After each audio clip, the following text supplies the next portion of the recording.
Assalamualaikum warahmatullahi wabarakatuh. Halo sahabat cerdas. Semoga sahabat cerdas semuanya selalu sehat ya. Dan tetap bersemangat belajar bahasa Indonesia dengan saya, Sri Purwaningsih dari SDIT Nurul Ilmi Tenggarong. Seperti tema yang kemarin, tema 3, kita juga membicarakan tentang teks eksplanasi. Tetapi saat ini kita akan membicarakan pada tema 4, yaitu globalisasi, dan pada subtema 1, globalisasi di sekitarku. Sahabat cerdas, terdapat perbedaan antara teks eksplanasi dengan teks prosedur ataupun teks lainnya.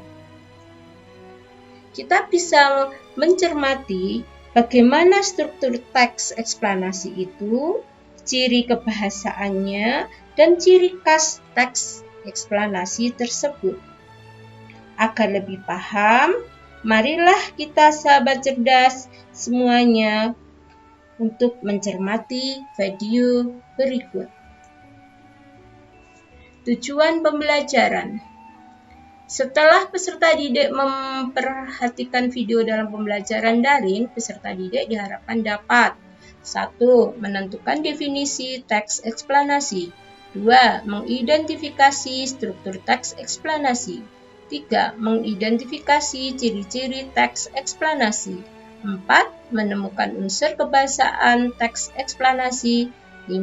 Menyampaikan informasi penting dari teks eksplanasi. Dan yang terakhir, 6. adalah menyajikan informasi penting teks eksplanasi dalam bentuk gambar seri. Definisi dan struktur teks eksplanasi. Teks eksplanasi adalah teks yang menjelaskan mengenai proses terjadinya suatu fenomena alam atau sosial maupun peristiwa dan pengalaman pribadi melalui media teks. Susunan teks eksplanasi. 1. Paragraf pertama berisi pernyataan umum berupa topik masalah atau permasalahan umum yang dibahas. 2. Paragraf kedua dan seterusnya berisi fakta, pembuktian, atau proses penyelesaian dari topik yang dibahas. 3. Paragraf terakhir berisi simpulan, pesan, atau kesan tentang topik yang dibahas. Teks eksplanasi sering juga disebut dengan teks penjelas. Singkat cerita, teks eksplanasi menjelaskan tentang hubungan sebab akibat dari suatu peristiwa, yakni mengenai mengapa, bagaimana hal itu bisa terjadi.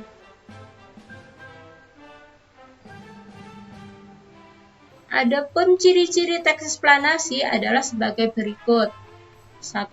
Teks eksplanasi terdiri dari 3 unsur yang meliputi sebuah pernyataan umum, sebab akibat, dan interpretasi.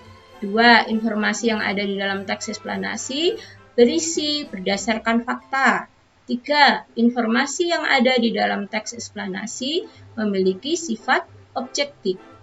4. Teks eksplanasi membahas suatu peristiwa. Dan yang kelima, teks eksplanasi merupakan jenis teks yang bersifat informatif. Unsur kebahasaan teks eksplanasi. Unsur kebahasaan teks eksplanasi sama seperti teks-teks pada umumnya. Akan tetapi pada teks eksplanasi lebih berfokus pada 1. Penggunaan konjungsi dalam kalimatnya. Konjungsi adalah sama dengan kata hubung. 2. Sebagai jenis teks yang berkategori faktual atau non-sastra, teks eksplanasi menggunakan kata-kata lugas dan denotatif. 3. Di dalam teks eksplanasi tidak ditemukan kalimat perintah ataupun kata kerja imperatif seperti yang terdapat pada teks prosedur. 4. Kalimat-kalimat di dalam teks eksplanasi umumnya berupa pernyataan.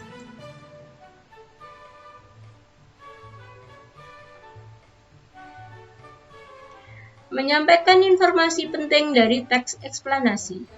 Informasi penting yang sudah kamu temukan dari membaca teks dapat disampaikan secara lisan kepada orang lain. Saat menyampaikan informasi penting, pastikan suaramu jelas, intonasimu jelas, dan tidak menimbulkan makna ganda. Menyajikan informasi penting teks eksplanasi dalam bentuk gambar seri. Informasi penting dalam teks eksplanasi juga dapat kamu sampaikan dalam bentuk gambar seri. Langkahnya, pertama, kamu harus menemukan informasi penting yang terdapat dalam teks. Setelah itu, tuliskan ulang informasi yang didapat.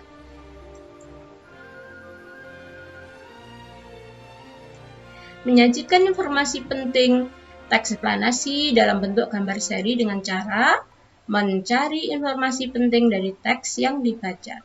Jadi, sahabat semua menyiapkan suatu teks ya yang berhubungan dengan jaringan pembangkit dari transmisi sampai distribusi ke rumah-rumah. Nah, ini contohnya gambarnya.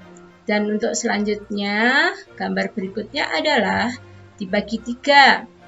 Ada 1 bagian pembangkit, 2 transmisinya, dan ketiga distribusi ke rumah-rumah atau konsumen. Nanti sahabat cerdas semuanya bisa mencari teks yang sama pembangkit. Misalnya pembangkit itu di situ ada tertulis PLTA, jadi pembangkit listrik tenaga air dan seterusnya. Nah, itu bisa dicari biasanya PLTA dari sungai, terus ada turbin, ada generator ya, dan seterusnya itu transmisi. Ada juga nanti kalau mengerjakan seperti ini bisa menjadi 3 bagian. Oke, demikian yang bisa kami sampaikan dalam pertemuan kali ini. Bagaimana? Sahabat cerdas paham kan? Jika masih ada yang belum dipahami, silakan sahabat untuk bertanya kepada ayah bunda atau bapak ibu guru sahabat semua. Jangan lupa jaga kesehatan ya. Salam Bukar Cerdas. Terima kasih. Wassalamualaikum warahmatullahi wabarakatuh.